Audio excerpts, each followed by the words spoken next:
सफ़ा नंबर 57। खुदावन अपनी मुक़द्दस हैकल में है सारी ज़मीन उसके हुज़ूर खामोश रहे। खुदावन ने ये दिन मुकर्रर किया, हम उसमें शादमान होंगे और खुशी मनाएंगे। वो वक्त आता है, बल्कि अभी है, कि सच्चे पुरस्कार बाप की पुरस्तिश रूह और सच्चाई से करेंगे, क्योंकि बाप अपने लिए ऐसे ही पुरस्कार ढूंढता है। शिकस्ता रूह खुदा की कुर्बानी है। ए खुदा, तो शिकस्ता और खस्ता दिल को हकीम ना जानेगा। आओ हम दुआ करेंगे। ऐ कादिर मुतलिब खुदा और कमाल रहेगा, तू सबके नजदीक है जो सच्चाई से तुझे पुकारते हैं। हम तेरी मिन्नत करते हैं कि जब हम तेरी इबादत के लिए यहाँ आए हैं, तो हमारे दिलों को अपनी तरफ लगा और हमें अपने पाक रूह की मदद दे। हमारी शुक्रगुजारी और दुआएं कबूल फरमा। हम तेरे बच्चे तेरे कलाम पर भरोसा रखकर तेरे दीदार के ख्वास्तार हैं, और बड़ी आज इसी तरह मिन्नत करते हैं कि तू हमें अपना इत्मीनान इनायत फरमा। हमारे खुदावंद यीशु मसीह के नाम में आमीन। आओ हम आज इसे कादिर मुतलिब खुदा के हुजूर अपने गुनाहों का इकरार करें। जमाए उतरों के बाद हो,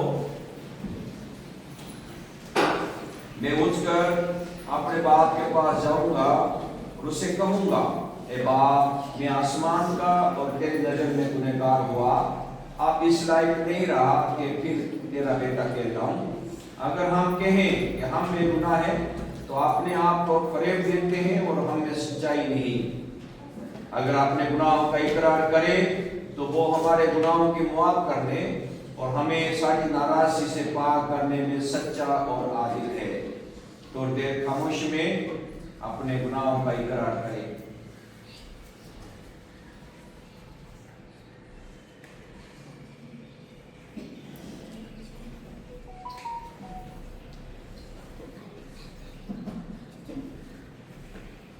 गुनाहों का इकरार के लिए सफ़ा नंबर 60 इकरार नंबर 1 मिलकर पढ़ेंगे।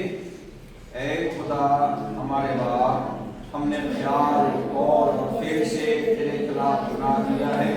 हमने सारे दिल से तुझसे मोहब्बत नहीं की और ना हमने अपने पड़ोसियों से अपनी मानव मोहब्बत की है।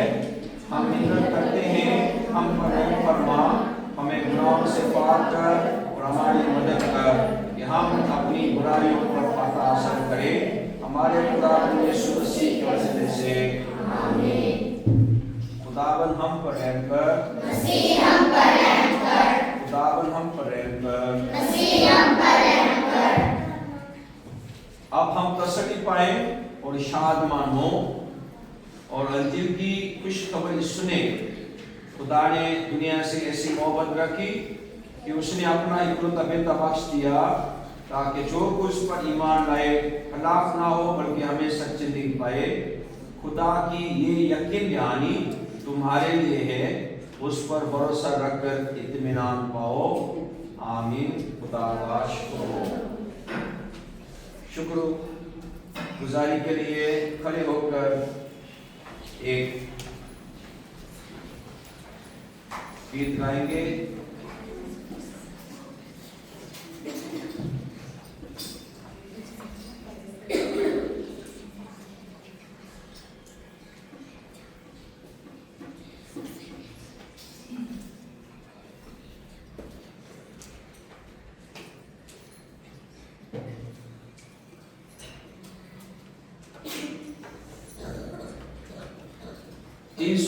नंबर है। देखो देखो कोई आ रहा है, कैसा जलवा मसीह आ रहा है।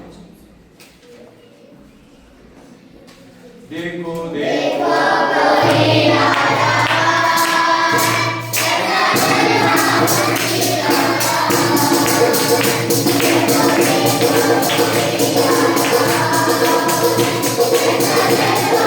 मसीह आ रहा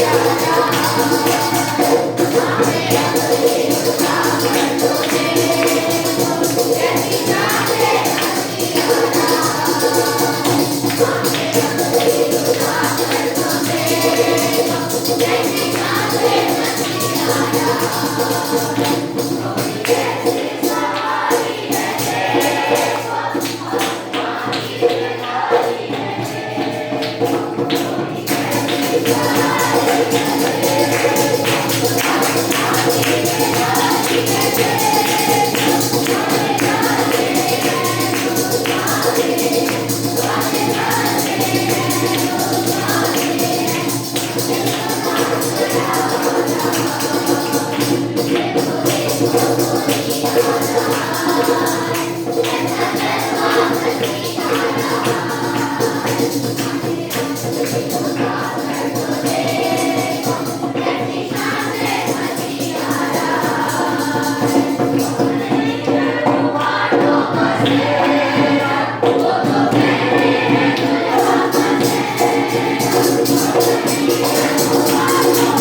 हमारे खुदावन यीशु मसीह के वसीले से आमीन। पहली तलावत सुनेंगे यशायाह नबी का सहीफा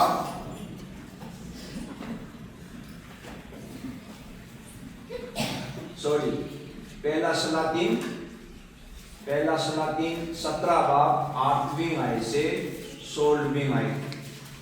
पहला सलातीन 17 बाब 8वीं आयत से 16वीं आयत। ये सारा है पहला सलातीन 17 बाब 8वीं आयत से 16वीं आयत।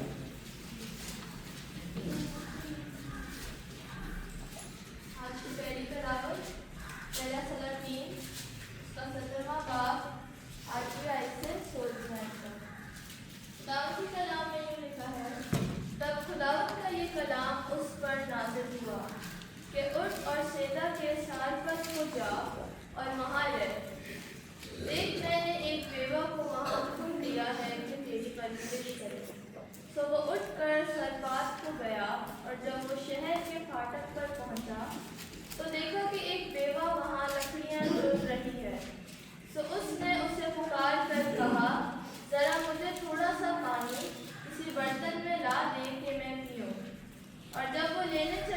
उसने पुकार कर कहा, जरा अपने हाथ में एक लकड़ी टुकड़ा रोटी मेरे वास्ते लेके आना। उसने कहा, खुदावन तेरे खुदा की हयात की कसम, मेरे यहाँ रोटी नहीं, सिर्फ मुट्ठी भर आटा एक मटके में और थोड़ा सा तेल एक कुप्पी में है। और देख, मैं एक लकड़ियाँ चुन रही हूँ ताकि घर जाकर अपने और अपने बेटे के लिए उसे पकाऊं और हम उसे खाएं, फिर मर जाएं। और एलिय्याह ने उससे कहा, मत डर, जा और जैसा कहती है कर, पर पहले मेरे लिए एक टिकिया उसमें से बनाकर मेरे पास ले आ। उसके बाद अपने और अपने बेटे के लिए बना लेना, क्योंकि खुदावंद इस्राएल का खुदा यूँ फरमाता है कि उस दिन तक जब तक खुदा ज़मीन पर नींव ना बरसाए, ना तो आटे का मुटका खाली होगा, ना तेल की कुप्पी में कमी होगी। तो उसने जाकर एलिय्याह के कहने के मुताबिक किया, और ये और वो और उसका कुंबा बहुत दिनों तक खाते रहे। और खुदावंद के कलाम के मुताबिक जो उसने एलिय्याह की मार्फत फरमाया था, ना तो आटे का मटका खाली हुआ, ना तेल की कुप्पी में कमी हुई। पाक कलाम का पढ़ा सुना जाना सबके लिए बारिश से बरकत हो।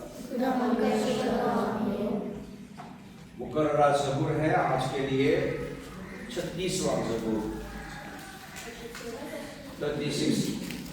36वां ज़बूर 5वीं आयत से 10वीं आयत तक। ज़बूर 36वां ज़बूर 5वीं आयत से 10वीं आयत तक जवाबी तलावत करेंगे। एक आयत 36वां ज़बूर 5वीं आयत से 10वीं आयत तक। ऐ खुदावन, आसमान में तेरी शफ़क़त है, तेरी वफादारी इफ़लाक तक बुलंद है। तेरी सदाकत खुदा के पहाड़ों की मानिंद है, तेरे एहसान निहायत नामुमकिन है। ऐ खुदावन, तू इंसान और हैवान दोनों को महफूज रखता है। ऐ खुदा, तेरी शफ़क़त क्या ही बेशकीमत है। बनी आदम तेरे बाजुओं के साये में पनाह लेते हैं।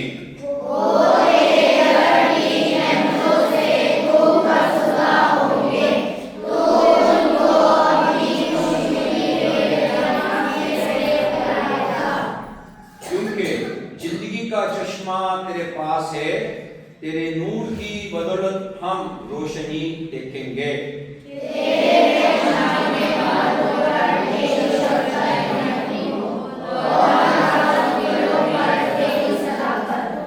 जलाल बाप और बेटे और रूह कुदूस का हो। दूसरी तलावत है कुरिन्थियों के नाम पौलुस रसूल का पहला खत, उसका पहला बाब 18वीं आयत से 31वीं आयत तक। पहला कुरिन्थियों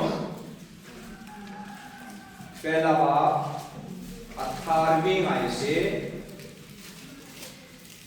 31वीं आयत तक।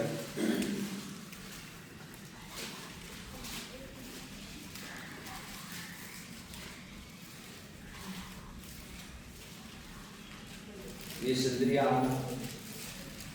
पहला कुरिन्थियों पहला बाब 18वीं आयत से 31वीं आयत।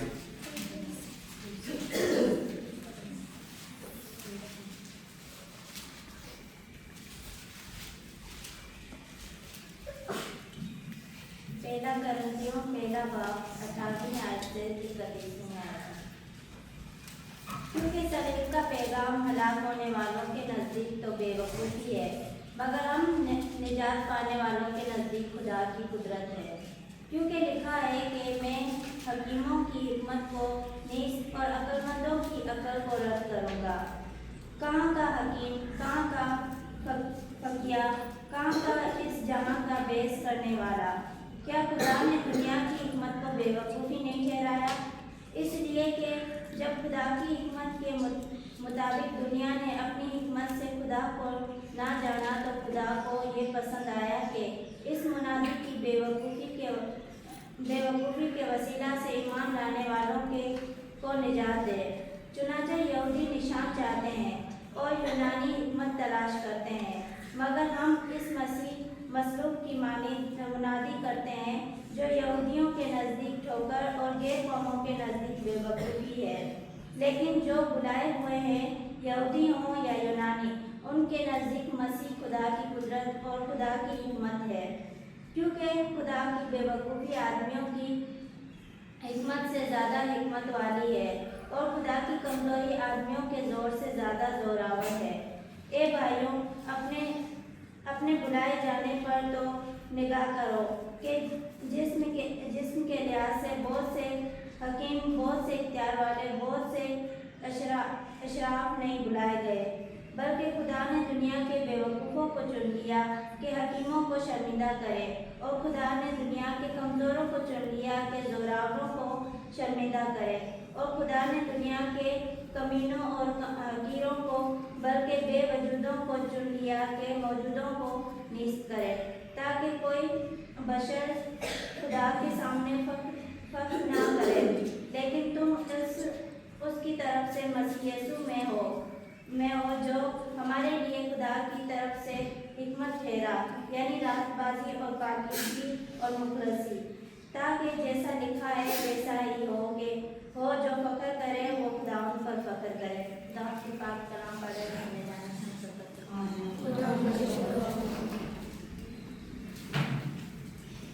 सब खड़े होकर आज के कलाम के लिए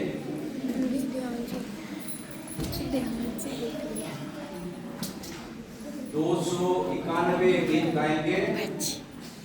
291 गुरु से तेरा निशान निशान, आगे बढ़ ए जवान जवान। 291 गुरु से तेरा निशान निशान, आगे बढ़ ए जवान जवान, पीछे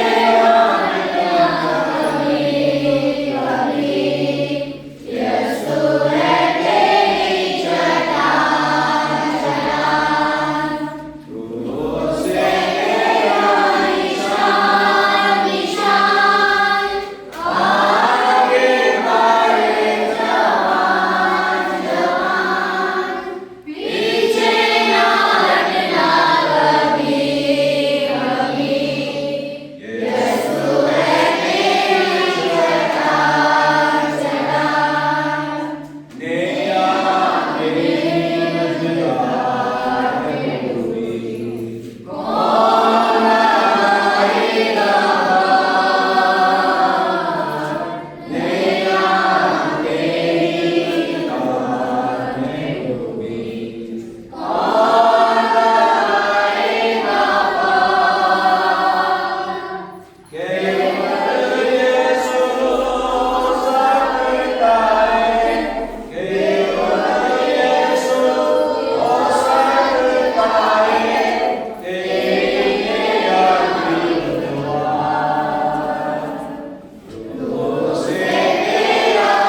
आज के लिए मुकर्रर अंजिल है यूहन्ना की अंजिल उसका दूसरा बाब पहली आयत से 11वीं आयत। यूहन्ना की अंजिल उसका दूसरा बाब पहली आयत से 11वीं आयत तक। यूहन्ना की अंजिल दूसरा बाब पहली आयत से यूं शुरू होती है।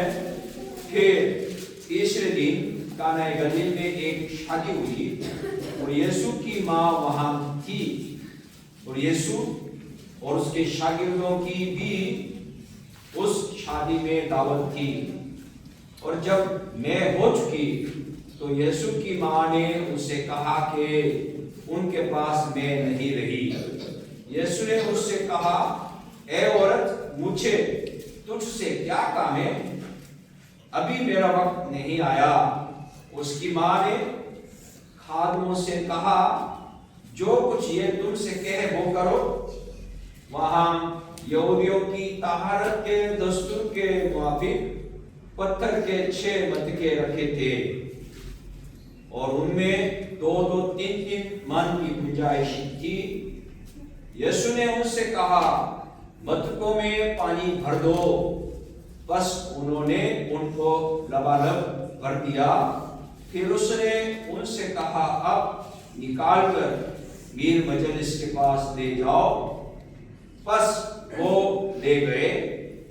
जब मीर मजलिस ने वो पानी चखा जो मैं बन गया था और जानता ना था कि ये कहां से आई है, मगर खादिम जिन्होंने पानी भरा था जानते थे। तो मीर मजलिस ने दूल्हा को बुलाकर उससे कहा, हर शख्स पहले अच्छी में पेश करता है और नाकस उस वक्त जब पीकर चख गए, मगर तूने अच्छी में अब तक रख छोड़ी है। ये पहला मौजा यीशु ने कनाए गलील में दिखाकर अपना जलाल जाहिर किया और उसके शागिर्द उस पर ईमान लाए। ये हमारे खुदावंद यीशु मसीह की अंजिल है। तशरीफ रखिए, दुआ करेंगे। खुदावंद आसमानी बाप, हम तेरे शुक्र करते हैं, कलाम की बात गौर करने को है, समझने में मदद फरमा, यीशु के नाम में आमीन। आज के हवाले में से हमें सीखने की जरूरत है कि ईमान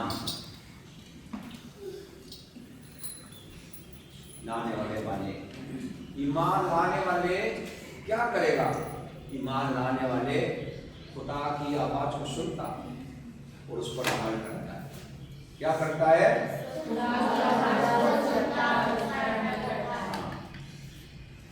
आज पहली तिलावत में हमने सुना है, खुदा ने एलिया को कहा। एलिया को कहा, क्या कहा? खुदा ने एलिया को कहा, उठ और सैदा के सरेब को जा और वहीं रह। मैंने एक बेवा को वहां हुक्म दिया है कि तेरी परवरिश करे।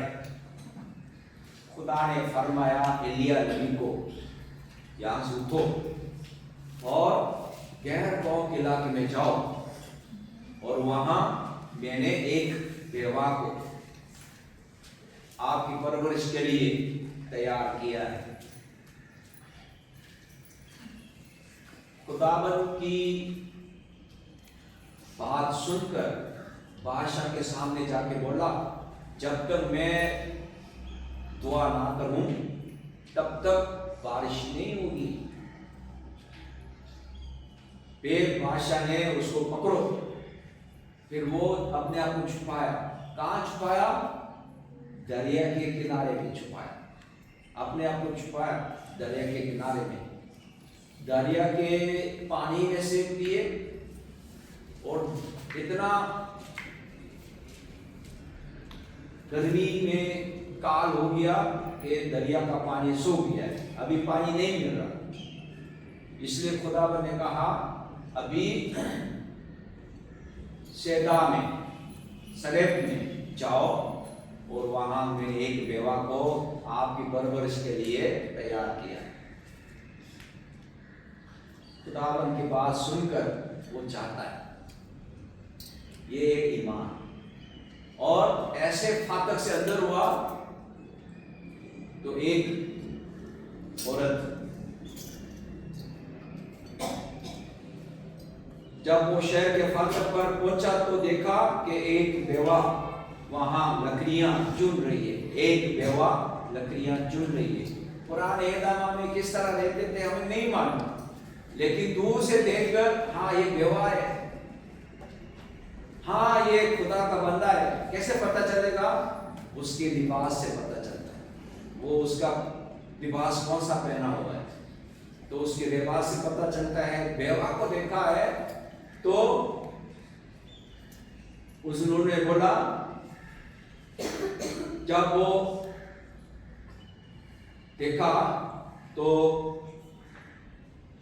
उससे पुकार कर कहा, जरा मुझे थोड़ा सा पानी किस बर्तन में ला दे कि मैं पीऊं। और जब वो लेने चली तो उसने पुकार कर कहा, जरा अपने हाथ में एक टुकड़ा रोटी मेरे वास्ते लेती आना। उसने कहा, खुदावन तेरे खुदा की हयात के कसम। वो पहली मुलाकात है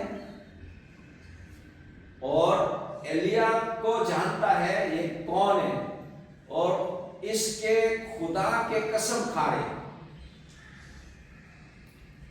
मतलब वो खुदा को पहचानती है, खुदा के लोगों को पहचानती है। आगे बता रहा, मेरे यहां रोटी नहीं, सिर्फ मुट्ठी भर आटा एक मटके में और थोड़ा सा तेल एक कुप्पी में है, और देख मैं एक लकड़ियां चुन रही हूं ताकि घर जाकर अपने और अपने बेटे के लिए उसे पकाऊं और हम उसे खाएं फिर मर जाएं। यानी आखिरी खाना है। आगे क्या बताया जा रहा है? एलिया ने उसे कहा, मत डर, जा और जैसा कहती है कर, पर पहले मेरे लिए एक तकिया उसमें से बनाकर मेरे पास ले आ, उसके बाद अपने और अपने बेटे के लिए बना लेना, क्योंकि खुदावन इस्राएल का खुदा यूं फरमाता है कि उस दिन तक जब तक खुदावन जमीन पर मींह ना बरसाए, ना तो आटे का मटका खाली होगा और ना तेल की कुप्पी में कमी होगी। खुदावन की बात सुनकर उस बेवा को सुनाया। बेवा ने खुदा का बंदा एलिया से सुना और ईमान से उसको कबूल कर लिया और वो काम किए। इसलिए क्या हुआ? पूरे खानदान अपने दुम्बे उसमें से खाया। खुदावन की बात को सुना, अमल किया। खुदा के लोगों की बात को सुना, अमल किया। जिंदा है, जिंदा है। खुदावन की बात आज के अंजिल में क्या है? मुकद्दस मरियम यीशु के पास आकर क्या कहती है? क्या कहती है?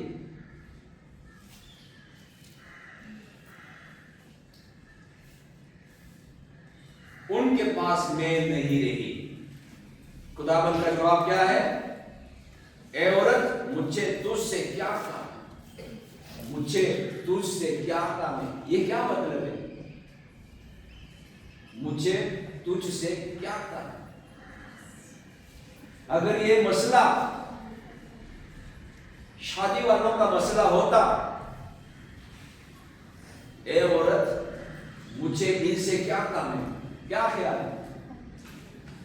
इनसे क्या काम है बोले या आपसे क्या काम है? इसका मतलब है संभालने वाले काम दिए गए मुकद्दस मरियम को। क्या ख्याल? मैं हो चुकी इस काम को मुकद्दस मरियम के काम करार दे रहे हैं ना। क्या ख्याल? समझ आ रहा है कि नहीं आ रहा? मुझसे मेरा क्या काम है? अगर मैं हो चुकी वो आपका काम था, अगर वो खानदान का काम है तो इस खानदान से मेरा क्या काम है, ये कहना चाहिए था ना। लेकिन मुकद्दस मरियम के साथ बात कर रहे हैं। क्यों? यीशु के शागिर्द दाऊद पर आया, मुकद्दस मरियम वहां थी, कह रहा है खिदमत के लिए पहले आए हुए, और उसके साथ वो क्या है, मैं के बंदोबस्त करना है। मैं हाँ लाती हूँ, थोड़ा दिया थोड़ा बचाया, थोड़ा दिया बचाया, ऐसे ही होगा ना। जिम्मेदारी है। जब खाना बाहर से आता है वो देखता है, आज भी खाना बाहर से आएगा, देखेगा 60 बच्चियों के लिए काफी है या नहीं है। अगर काफी है तो देगा धूमधाम से, अगर थोड़ा कम नजर आता है थोड़ा बचा के देगा ना। क्या है, मुकद्दस मरियम कुछ बचा के देना चाहिए था, वो खुले दे दिया था और खत्म हो गया। क्या था? इसलिए यीशु क्या कह रहा है मुझसे? क्या कह रहा है? हे औरत, मुझसे तुझसे क्या काम? फिर भी मुकद्दस मरियम यीशु पर ईमान लाती है। खादमों को कहता है जो कुछ ये कहे वो करो। ये ईमान है। ईमान, जो कुछ ये कहे वो करो। फिर यीशु ने कहा तहारत के मुताबिक, क्या पड़ा हुआ था वो? पत्थर का मटके पड़े हुए। समझ में आ रहा है? घर में आए लोगों के लिए मुंह हाथ धोने के लिए मटके पड़े हुए। यूं समझो, धोबीगा है ना, धोबीगा में जाएगा, बहुत बड़ा होश बना हुआ होता है। अगर होश नहीं तो दीवार खड़ा करके ना टैंक बना हुआ होता है, वो खुला है, उसका गद्दर है ही नहीं, पानी भरे हुए। फिर वहां से पानी निकाल के वो कपड़े धोते। ठीक है, यूं समझे कि पांव हाथ धोने के लिए, यूं समझे आपके कल्चर में, पाकिस्तानी कल्चर में रोता है, समझे भाई? रोते में से पानी भरा, लिया, मुंह हाथ धोया, यूं समझो रोता लेके वजू किया। समझ में आ रहा है? मुसलमानों का रोता लेके, क्यों रोता से पानी गिराएगा? क्योंकि बहते पानी में से धोना है, बहते पानी को पाक करार देता है, समझे? इसे नल खोल के धोता है, वजू करता है। तो वो समझो कि वजू करने का काम के लिए मटके रखे हुए,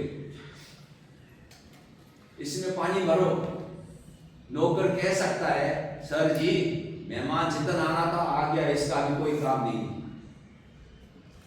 मेहमान इतना आ गया, इंतजाम किया था 300 का, अभी 500 आ गया, अभी और आने वाला है ही नहीं। जो आए हुए उसको खुशी करो बस, समझे? फिर जो और आने वाला है ही नहीं, आने वालों के लिए हाथ पांव धोने के लिए पानी रखा हुआ था, वो खत्म हो गया है, इसको करो। सर जी अभी तो मैं चाहिए, इसको क्या जरूरत? कह सकता क्या नहीं कह सकता? अभी इसकी जरूरत नहीं है, अभी मैं लाओ, कहां से लाऊं आप बताओ? कह सकता है। लेकिन उन्होंने चुपचाप पानी भरा। कहां तक भरा? लबालब भरा। सर जी अब तो हो गया है, क्या करूं? आप निकाल कर मीर मजलिस के पास ले जाओ। समझ में आया? मैंने इसलिए आपको बोला रोता में से पानी ला के आपको दूं तो आप पियोगे? समझे? कोई नहीं पिएगा। क्यों? उस उसको करार दिया है तो हाथ पांव धोने का पानी है, ना पीने का। हाँ, कुली तो कर सकता है, कुली भी नहीं करेगा। अब निकाल कर का मतलब है उस कुएं से निकाल कर अभी मीरी मजलिस के पास ले जाना। समझ में आ रहा है? अब निकाल कर मीर मजलिस के पास ले जाओ और किसी को नहीं पता। जो पानी भरा था का मतलब खुदावन की बात सुनकर अमल किया था, उसको ही पता है। खुदावन की खिदमत करते हुए मौजा होता है, वो मौजा खुदावन की बात को मानने वाले और खुदा के साथ खड़े होकर, खुदावन के साथ खड़े होकर देखने वाले कोई नजर आता है, उसको समझ आता है। ईमान खुदा की बात, यीशु की बात को सुनकर अमल करना, ये ईमान है। और ईमान से अमल करेंगे, मौजा भी देखेगा, मौजा भी देखेगा। एलिया नबी के अमल से खुदा की बात को सुनकर बताया, अमल में लाया, तो इसलिए 3 साल तक उसमें कमी नहीं रही। बाइबल यीशु ने उसको 3.5 साल करार दिया है। 3.5 साल मतलब 6 महीने समझो दरिया के पास, 3 साल जो बेवा के साथ, ठीक है। और मैं हो चुकी, मैं पानी को मैं बना लिया। इस वाक्य में अमल करने वाले ईमानदार लोगों की खिदमत जिंदगी के जरिए से खुदा का जलाल जाहिर हुआ है। खुदा इस तरह काम करता है खुदा की बात को मानने वाले। लेकिन खुदा की बात को आसानी से नहीं मानने वाला कौन लोग है? वो खत में बताए जा रहे कौन लोग है खुदा की बात को नहीं मानता।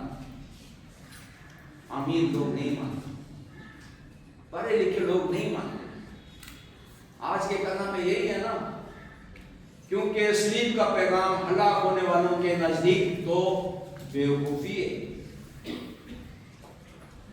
मगर हम नजात पाने वालों के नजदीक खुदा की कुदरत। क्योंकि लिखा है कि मैं हाकिमों की हिकमत को नष्ट और अक्लमंदों की अकल को रद्द करूंगा। खुदा की सलीब का पैगाम अकल से समझ नहीं आएगा, हिकमत से समझ नहीं आएगा। कहां का हकम, कहां का फकीर, कहां का इस काम के पेश करने वाला। क्या खुदा ने दुनिया की हिकमत को बेवकूफी नहीं ठहराया?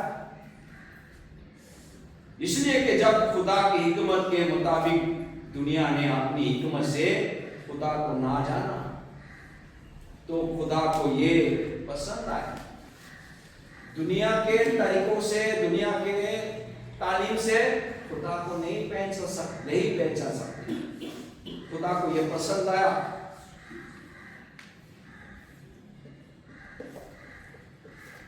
इस मुनादी के बेवकूफी के वसीला से ईमान आने वालों को नजात दे।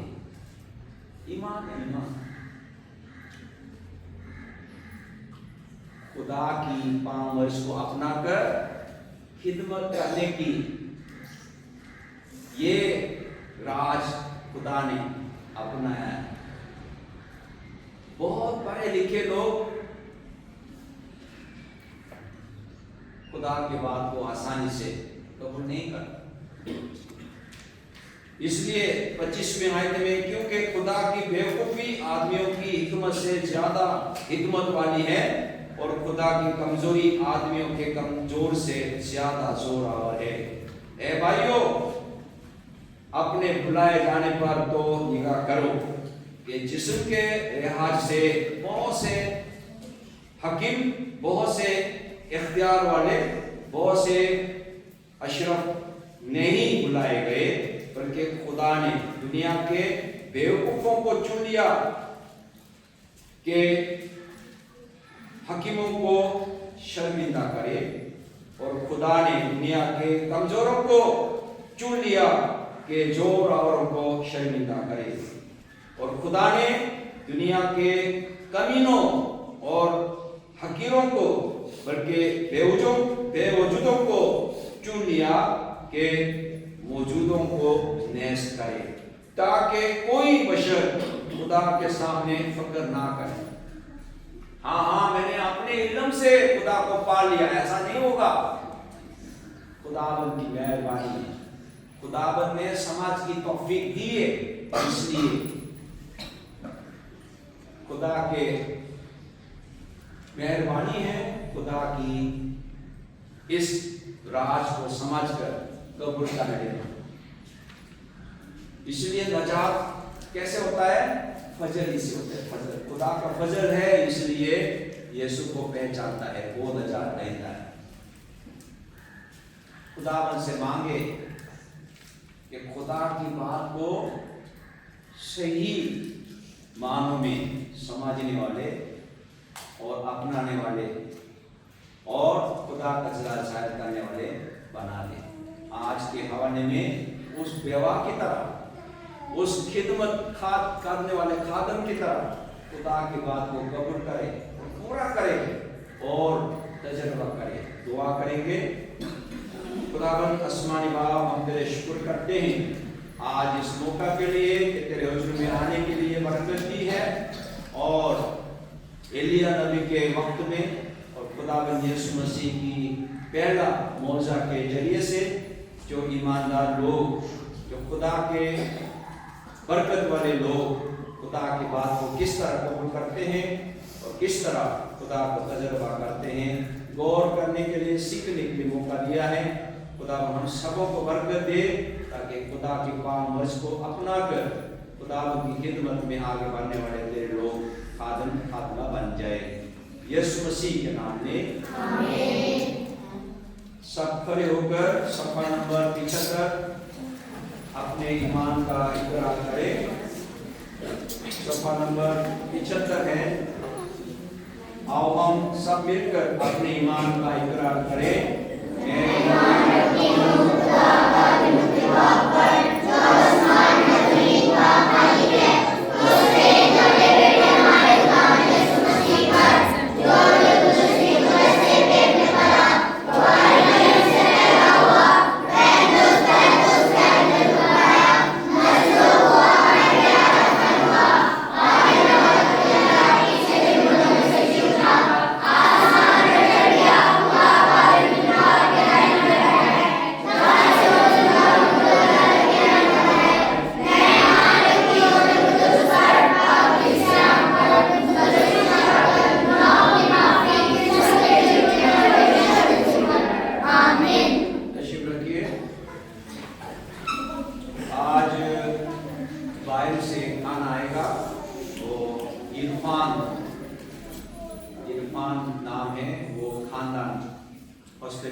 और उस्तादों के लिए, तेरे तमाम बंदों और बंदियों के लिए कि तू मेहर कर करके उन्हें अपने बड़े फजल से माला माल कर।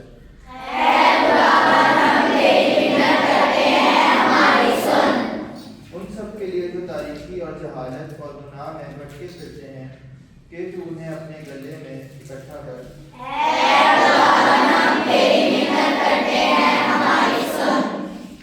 अपने प्यारे मुल्क के लिए, सदर पाकिस्तान और उनके मशीरों के लिए और उन सब के लिए जो हम पर इख्तियार रखते हैं कि तू उनको अपनी आसमानी दनाई बख्श कि वो रास्ती और इंसाफ से हुकूमत करें।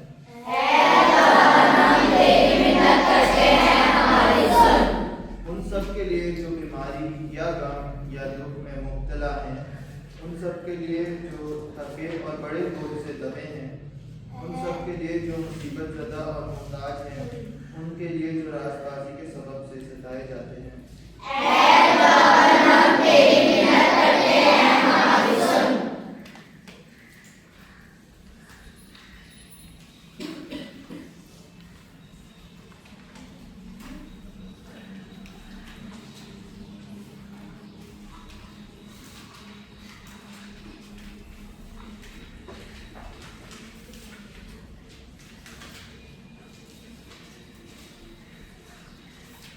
कादिर मुतलिक खुदा, तूने हमें ये तौफीक बख्शी कि हमने इस वक्त एक दिल होकर तुझसे अपनी दुआएं मांगी हैं और तूने वादा किया है कि जब 2 या 3 मेरे नाम पर इकट्ठे हों तो मैं उनकी दरखास्तों को कबूल करूँगा। अब ए खुदाबंद अपने बंदों की मुरादों और अर्ज़ों को इस तरह पूरा कर जिसमें उनकी खास बेहतरी हो। हमको इस चाह में हक की पहचान और उस चाह में आबदी जिंदगी बख्श दे। खुदावंद यीशु मसीह के नाम में आमीन।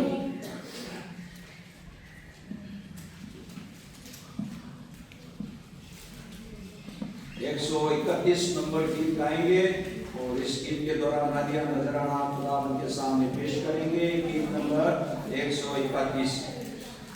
यीशु के नाम में सजाओ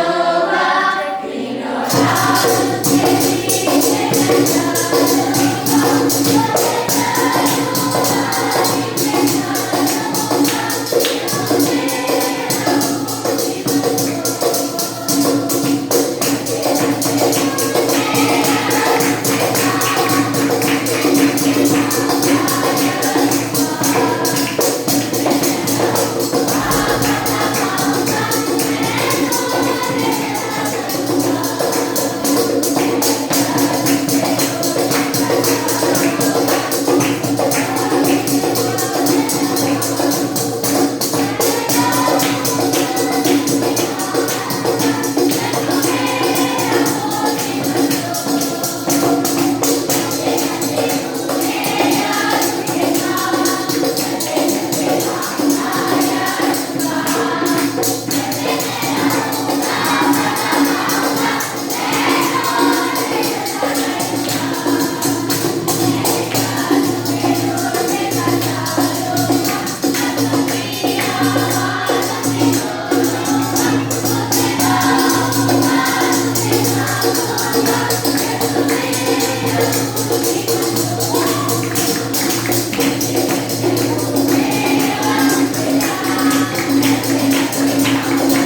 खुदावन आसमान बाप हम तेरे शुक्र करते हैं आज इस मौका के लिए तेरे हुक्म में आए, तेरी इबादत करें। और जब तेरे हुक्म में आते हैं तो खाली हाथ नहीं आने दिया, बल्कि शुद्ध दिलों के साथ ये हदिया नजराना पेश करने के लिए बरकत की है। अपने बंदों की इस कुर्बानी को जो बड़े अदब से तेरे हुक्म में पेश किए हैं कबूल फरमा और अपने जलाल के लिए इस्तेमाल कर। और खुदावन सबको बरकत दे ताकि खुशी से देने वाले तेरे लोग बन जाए। खुदावन यीशु मसीह के नाम में आमीन।